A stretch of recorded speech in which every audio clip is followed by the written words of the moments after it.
The Team Australia Challenge campaign was confirmed in April 2023 by the organisers of the 37th America's Cup as one of 12 national youth and women's competing nations. The Challenge campaign is underway to deliver 2 national teams to the start line in Barcelona. The qualifying series group races will be staged in identical AC40 foiling yachts during September and October 2024. The women's finals race will be broadcast globally as part of the 37th America's Cup telecast. She's got a bit of the wind, she's going head to head. She's won the Cup. Australia still has won the America's Cup. One of the great moments in sporting history. This is going to be iconic, it's going to be history. This campaign has the ability to transform women's sailing in Australia. Amazing performance by the Australians. It's a really unique opportunity for Australia to finally be able to fly our flag. We've got the skills, the ambition, the resources and the talent to win for Australia. And welcome to Spain.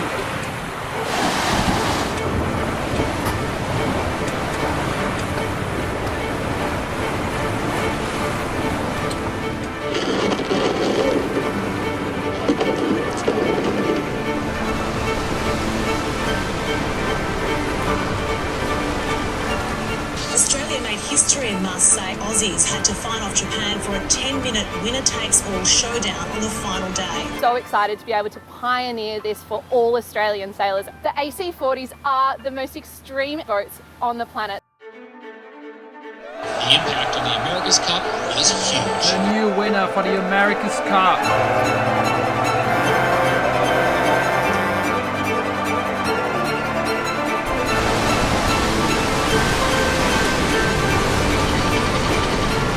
We're building more than a campaign here, we're building a legacy. This dream can really only be realised with the whole country's support. So come on this journey with us. We really do believe we can win this and we're really excited to share this opportunity with you. Now is the time.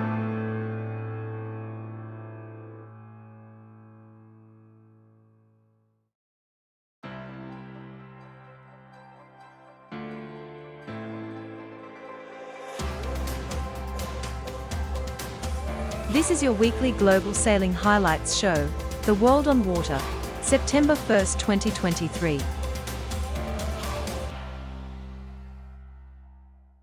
The Palermo-Montecarlo, 437-mile-long course took the fleet from Sicily to Monte Carlo via a gate off Porto Cher-vo.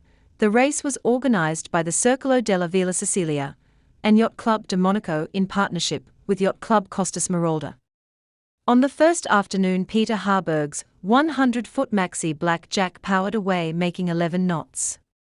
The Aussie maxi had a good run to the finish, reaching Monte Carlo on Thursday evening at 19 hours 53 minutes and 6 seconds.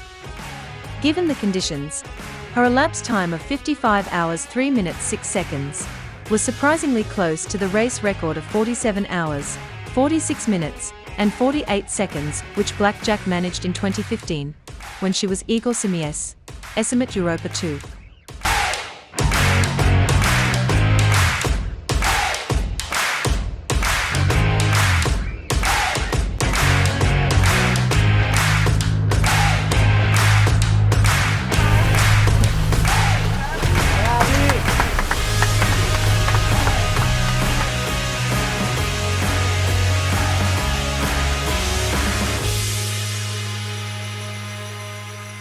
It was a long race. It was very quiet yesterday, last night and this morning, and we were stationary for a long time, but we gradually got a bit of wind this morning and it built, and we came home quite strong. So we started fairly well down in Palermo, good wind, and just that middle patch around the islands there. It's my first Palermo-Montecarlo. This boat has been in it before under a previous name. Yep. Oh, I think crossing the line here. It's always good to finish a race. You work hard for, in this case, 48 hours more, and it's always nice to get across the line. But the boat performed beautifully. The conditions were beautiful for it. We were getting consistently 4 to 6 knots above wind speed when we had wind. When we didn't have wind, we weren't doing anything. No, we never had the wind to do the record. You know, we can sail the boat as well as we can try the hardest we can, but the record is what the wind they send down, you know. But there wasn't enough for this, and it wasn't a good enough direction to break the record. I think this boat holds the record under a different name. I mean, it's exciting. It's good for us. It's great for the boat, and the race was a little bit. We're a bit disappointed last night that we couldn't keep moving too much, you know. But that's how difficult this race is, and that's what makes it quite special too. Well, the getting out of the start is big because everybody's on the start line, and getting across to Sardinia, we had a great run all the way across there, and just being able to get there at a certain time of day and get through the gate off Porto Cher-vo, and then up through Bomb Alley, and then it sort of slowed down for us. But today was good. We got a nice little bit of breeze off Corsica coast, and then came all the way across here on Port Tack. So, you know, it's always the night time that is the most difficult in this race, and sometimes it works, sometimes it doesn't. I actually like Palermo, starting in Palermo, because it's in Sicily, and I love Sicily. So, and the other thing is that you get to sail in a lot of the most beautiful parts of the Mediterranean. So, away from Sicily, up through Sardinia, through Bonifacio, and then up the coast of Corsica. It's pretty special. Due to the threat of big thunderstorms, only one race was sailed day 3 at the 52 Super Series sailing week. Quantum Racing, powered by American Magic, bounced back from a disappointing second race when they stole the race 5 winning gun from under the noses of the Whitcraft family's Vayu. There was no racing on days 1 and 2 due to the lack of wind.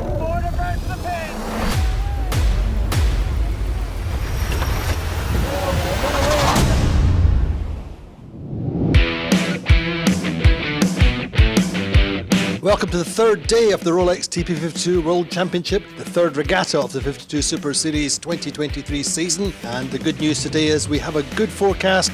The fleet are going afloat and we should get racing. And of course, after 3 days waiting, well, Quantum Racing, the world champions, are still waiting to gel their new afterguard, with Terry Hutchinson stepping in on board only this week. Meantime, the other teams are staying relatively cool, calm and collected, particularly Platoon, the double world champions, heading onto the water, having won the Royal Cup last month in Menorca, and of course Pravezza, leaders of the 52 Super Series season so far, the comfortable lead.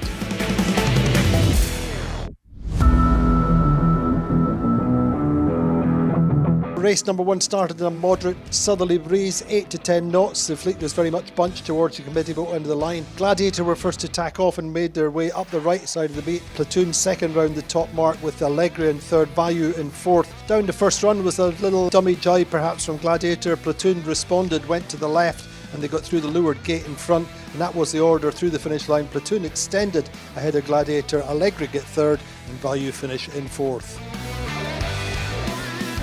Race 2 breeze is very much similar, about 9 knots from the south off the start line. Well, it's very close at the committee boat end of the line between Quantum Racing and Gladiator, but the action really is in the middle of the course. Sledbeak, a nice start, lead up the first beat with Phoenix very close behind. Round the top mark is Sled leading from Phoenix, with Pravezza in third. Sled actually extend over the course of the race. Phoenix have a little problem at the leeward mark, dropping their kite into the water. Let Pravezza through, but they come back through on the second upwind, but through the finish line. It's a win for Sled. Phoenix in second, their best result for a long time this season, and through the line in third is Pravezza. Just a little bit more breeze for the start of race 3. It's a very, very even start, and all the way up the first beat, boats are really bow to bow for several minutes. Towards the top end of the beat, the left comes good.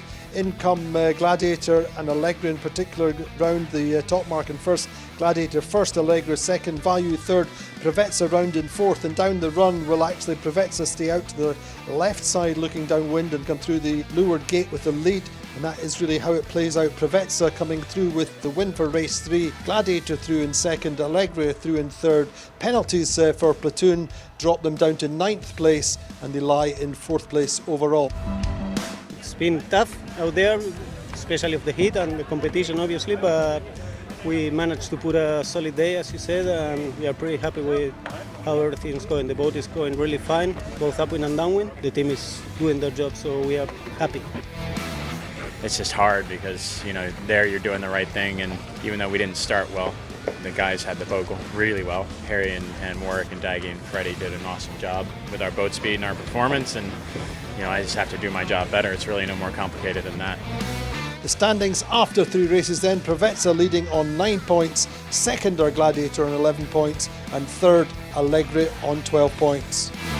So that's it, a long, hard day on the water here in Barcelona. 3 good races sailed, 3 different race winners. Provezza leading the regatta and extending the lead at the top of these circuit standings.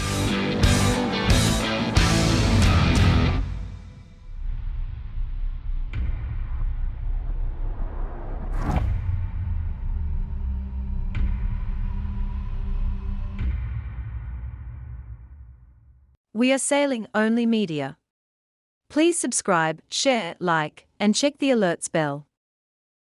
As the fleet in La Solitude de Figaro Paprec climbed to the northwest across the channel, their third transit since Sunday lunchtime saw start, there was still only 1/3 of a mile between the top 4 solo skippers.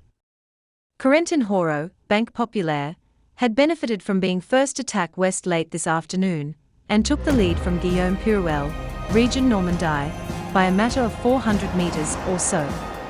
But Land's End, and the traffic separation lanes at the Scillies, may shake up the leading peloton. Le résumé rapide de la nuit dernière, une quinzaine de nœuds de vent, un courant de face qui a occasionné un regroupement de la flotte.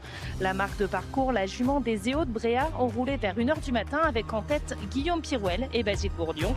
Et pour le programme du jour, c'est une 3e et dernière transmanche de cette première étape de la solitaire du Figaro Paprec. Au pointage de 16h45 de ce mardi, Corentin Horo est en tête, suivi de très près par Guillaume Pirouel et Loïs Béréard. À leur trousse, les poursuivants ne lâchent rien, à l'image de Charlotte Yvain et Maëlle Garnier en milieu de flotte. C'est sous Génac, bâbord à mur vers l'Angleterre. On a 12-14 nœuds de vent, ça avance bien. C'est pas la config la plus agréable à vivre à bord, mais bon, le bateau avance vite, donc c'est le principal.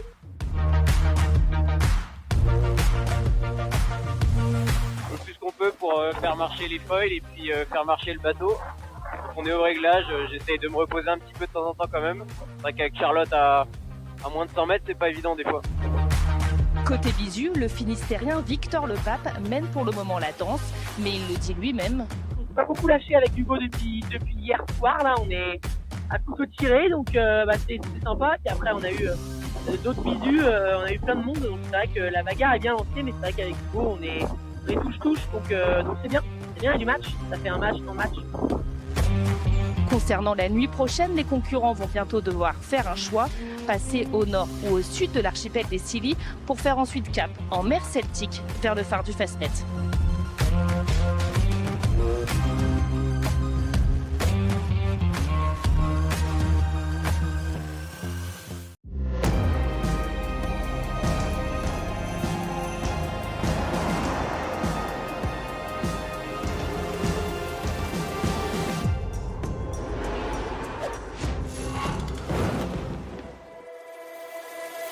Il y avait des choix à faire cette nuit au passage des îles Scilly.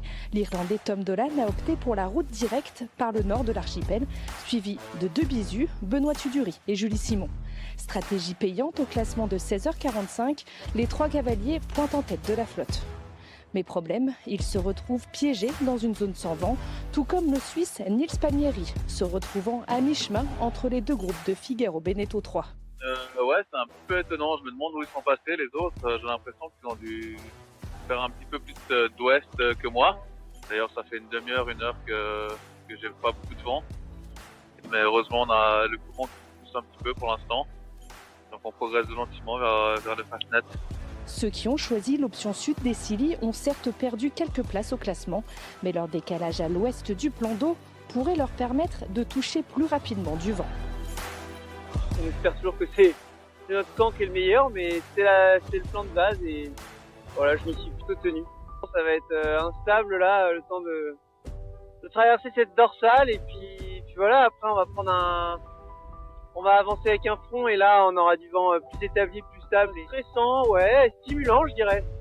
En cette veille d'arrivée, le jeu reste ouvert, cap sur le célèbre phare du Fastnet que les premiers passeront de nuit, avant de mettre clignotant à droite vers Kinsale, destination finale de cette première étape de la solitaire du Figaro Paprec.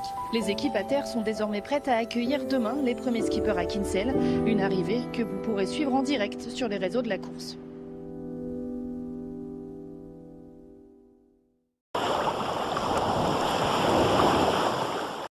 The leaders of the 2023 52 Super Series circuit, Ergen Imres Preveza, carry a slender 3 points lead into the final day of the Rolex TP 52 World Championship, Saturday. After two back-to-back wins between the last race yesterday and first race today, Preveza took a fourth and fifth while the double world champions, Han Muller-Sprier's platoon really applied the pressure with a very solid 2-2-3 today.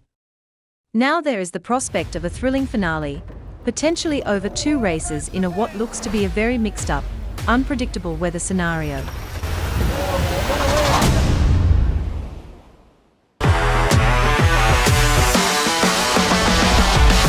Welcome to day 4 of the Rolex TV52 World Championship Barcelona 2023. It's the penultimate day of racing. We're expecting 3 races, breezes up to 15 knots. We hope Preveza have a little bit of a lead, but a good day of racing in prospect.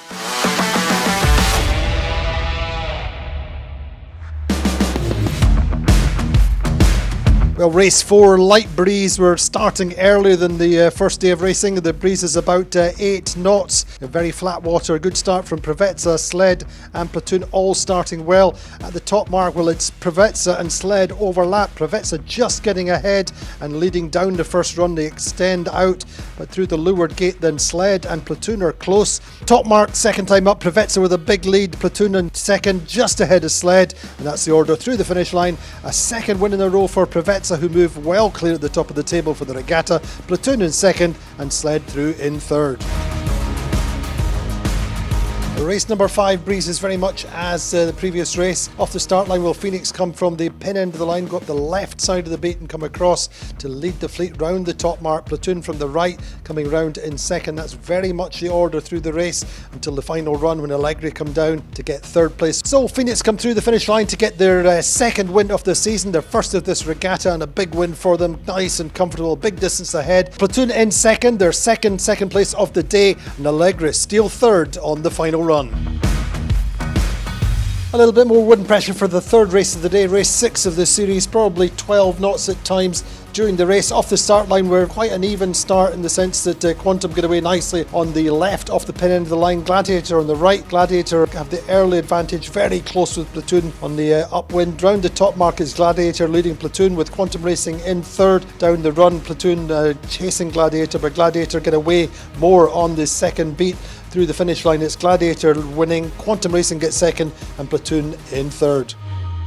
We managed to hang in there and come away with 3 pretty good races for today, and we're still just in the lead. Who would have thought if we were 3 points clear going into the last day at the Worlds, we'd be feeling pretty good.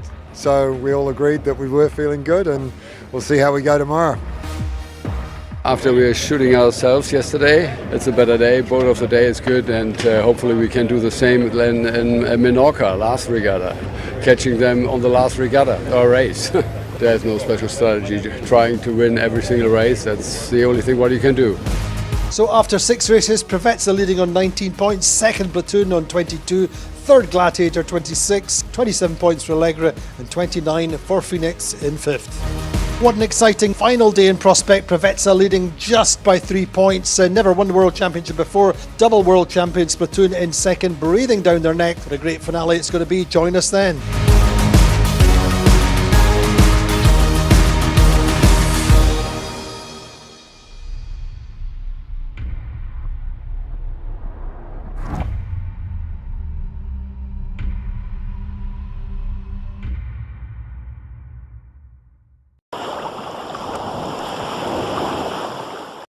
Arca's Aegean Link Regatta was held for the 7th time along the shores of Sesme. The winner of the regatta has been Borison LGN Sigma, followed by Blue Moon in the second place and Anything Dear Construction in the third place. The champion of the Turkish Yacht League that took place for the first time this year, and had Arkazagian Link Regatta as its final leg of the races, remained the same.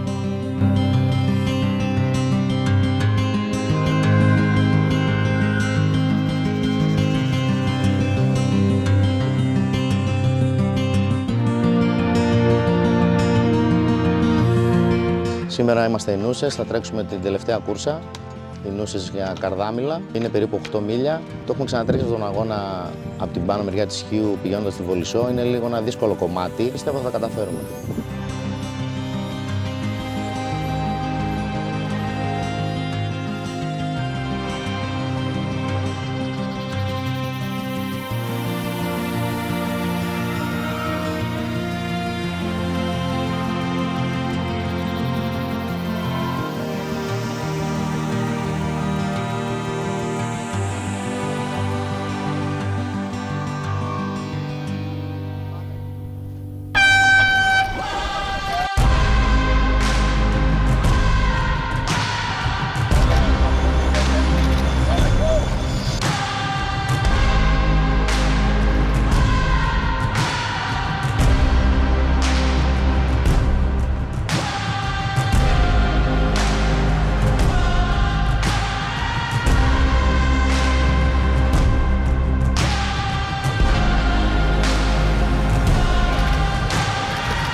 It's T-9 days until the race start of the Clipper Round the World race, and skippers, AQPs, and race crew have been hard at work during prep week, making the final preparations ahead of the 40,000 nautical mile circumnavigation.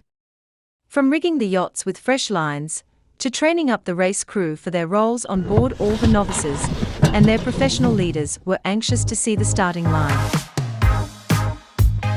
We're doing prep week, so we're just finalising the last little bits on the boat, getting any of the maintenance done that's on the to-do list, making sure the boat's ready to sail around the world, 40,000 miles.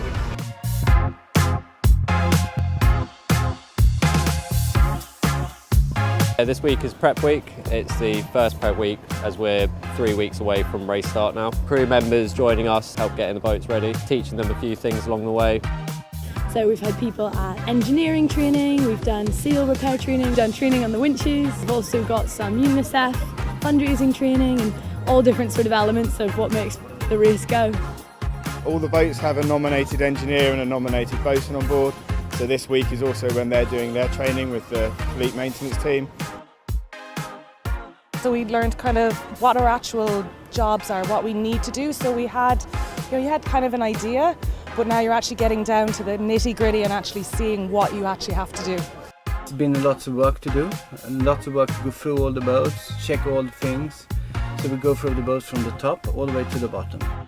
You know, everybody's a little bit nervous, everything's starting to get close now. Before the start of each edition, all the boats get a replacement of lines, as well as sails, which will be coming next week. So we're busy taking these freshly issued lines down to the boats. This morning we've been given our full complement of sheets, lines and halyards.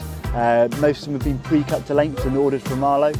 Today all of our running rigging is being delivered to all 11 of the clipper boats basically that will go off and sail around the world and give our ropes a pretty hard time. The clipper race is a real world test for our products. The last clipper race we gave them some ropes for trial to go around the world and just test whether the rPET or the recycled fibre that we're now using across the fleet was up to the challenge. As part of both of our sustainability goals, both for Marlow and for Clipper, to show that recycled lines are just as good as virgin lines. It's incredibly exciting to finally get the new lines that are our lines that we need to look after for the whole way around, put the ownership on it, and it's sort of starting to feel really, really real. In the bosun's work you also have to take care of the life jacket, life vest and all the tethers and stuff that I look after them. So we had this course yesterday that we went from Spinlock. We ran through everything from some of the features of the life jacket, the fit of the life jacket, adjusting it. They're wearing them for long periods, so making sure they've really got them fitted nicely. And then actually looking at how to maintain the life jacket, look after it, and ensure that it's ready for action. So it just helps solidify that the boats are becoming ready and getting geared up for their first race, which is in just under 3 weeks. For us and for the crew, we've been training all summer, we've been working hard. Now we're at the point of getting the boat ready to go, and I think everything's in place. We're just waiting for that moment to start.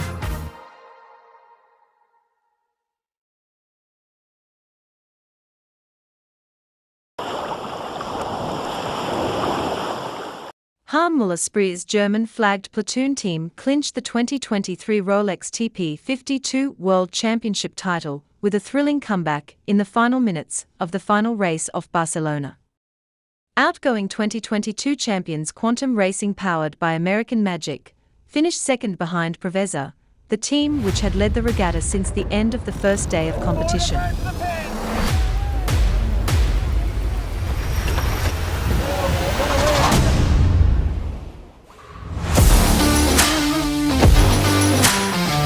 Well, it's the final day of the Rolex TP52 World Championships here in Barcelona. Going to be a two-boat race potentially with Preveza. Never won the World Championship before. They're 3 points up on the double World Champions. Platoon come here having won the Royal Cup last month. It's everything to play for, but it's a funky forecast. There's lots of clouds around, lots of upsets. Is it going to be a two-boat race, or could it be different? Could there be 3 boats coming in? It's going to be all to play for.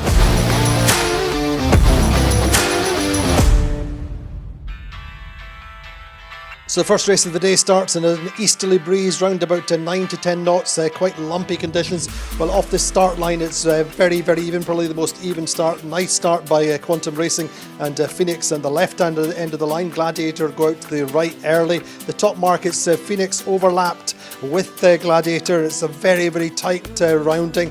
Platoon again by that rounding down the first run. Coming into the leeward gate, will Platoon make a fairly safe drop. Gladiator unfortunately dropped their kite in the water. Platoon extend, going round up the top markets. Platoon with a comfortable lead. Preveza back in 6th, and through the finish line it's Platoon taking the World Championship advantage with a win. Preveza in 6th, end up 2 points behind going into the last race. So the big finale, the title showdown, starts in a breeze of 105 degrees, 1.6 nautical mile beat, and it's quite a light breeze, lots of chop. Well, Preveza lead in the early stages. They lead round the top mark with Interlodge in 2nd, Quantum in 3rd, Platoon are down in 5th in the early stage, and Preveza stretch away downwind through the leeward gates. Preveza leading, Interlodge in 2nd, Quantum Racing in 3rd. And at the last top mark, well, Preveza are leading. There's nothing more they can do at this stage. Interlodge and Quantum Racing go out to the left looking for something, perhaps trying to make a big gain down the final run, but actually Platoon stay to the right and all the way down. They're inching down, making small gains, and through the finish line will Preveza win, but Platoon making those gains in the final minutes of the World Championship, and they come through the line in 2nd place to win the 2023 World title. Winning 3 world titles in this class, this is a monohull racing, you can't have it better. That's a big honor to do this. I have my father that is pushing a lot from the sky, let's say, and we have muy bien.